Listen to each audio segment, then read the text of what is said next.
हाय hello नमस्कार, welcome back to our YouTube channel glam form. या व्हिडिओमध्ये हे सुंदर असे trending earring step by step कसे बनवायचे ते कम्प्लीट शिकवलं आहे. तर हा व्हिडिओ स्किप करू नका आणि पूर्ण बघा. आणि आवडल्यास आमच्या पेजला सबस्क्राईब करायला विसरू नका, कारण असे सुंदर डिझाईन्स आम्ही घेऊन येणार आहोत तुमच्यासाठी. तर आपण स्टार्ट करूयात. यासाठी मी यूज केली आहे 0.3 mm तार, 6 mm लार्ज मनी आणि 0 mm गोल्डन मनी. गोल्डन मनीच्या जागी तुम्ही व्हाईट मनी सुद्धा यूज करू शकता. आपण घेणार आहोत पक्कड आणि कट करण्यासाठी कट. यात मी व्हाईट स्टड घेतला आहे. तुम्ही पिंक, ब्ल्यू, येल्लो कुठल्याही कलरचा यूज करू शकता. ते मी व्हिडिओच्या शेवटी तुम्हाला दाखवेल. आता मी 0.3 mm तार कट करून घेतली आहे साधारण थोडी. त्यानंतर त्याच्यातून मी 6 mm व्हाईट मोती ओवून घेणार आहे सेंटरला. सो 6 mm मी व्हाईट मोती ओवून घेतला आहे आणि तो सेंटरला ठेवला आहे.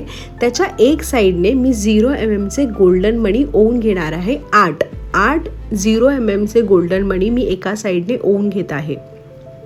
हे मी फक्त राईट साईडनेच ओवून घेतलेले आहेत सध्या. त्यानंतर टॉपच्या गोल्डन मणीमधून मी दुसऱ्या साईडची तार ओवून घेणार आहे, so that half round create होईल आणि त्याला टाईट खेचून घेणार आहे, सो दॅट मणीच्या साईडने तो हाफ कर्व राऊंड गोल्डन मण्याचा क्रिएट होईल. आता 6 mm दुसरा मोती मी दुसऱ्या साईडने ओवून घेणार आहे आणि गोल्डन मणी अपोजिट साईडने, म्हणजे मग अशी राईटने केले होते, आता लेफ्ट साईडने मी 8 मणी ओवून घेणार आहे. अशा इंटरेस्टिंग डिझाईन आम्ही आमच्या चॅनलवर रोज अपलोड करणार आहे, तर आमच्या पेजला सबस्क्राईब करायला विसरू नका. माझे एका साईडचे 8 मणी आता ओवून झालेले आहेत आणि सगळ्यात वरच्या मण्यामधून मी दुसऱ्या साईडची तार काढून घेणार आहे आणि हाफ कर्व बनवणार आहे व्हाईट मोत्याच्या साईडने. सो आता माझ्या एस पॅटर्नमध्ये दोन्ही साईडने गोल्डन कर्व झालेले आहेत. उरलेल्या दोन्ही तारा आता मी पक्कडच्या साह्याने ट्विस्ट करून घेणार आहे आणि वरती एक पक्कडने राऊंड हुक करून घेणार आहे. सो अशा प्रकारे मी एक राऊंड हुक बनवला आहे आणि एक्सेस म्हणजे जेवढी काही उरलेली तार आहे ते मी कट करून घेणार आहे. अशा प्रकारे माझा इयरिंग बेस रेडी झालेला आहे आणि मी दुसराही इयरिंग बेस रेडी करून घेतलेला आहे.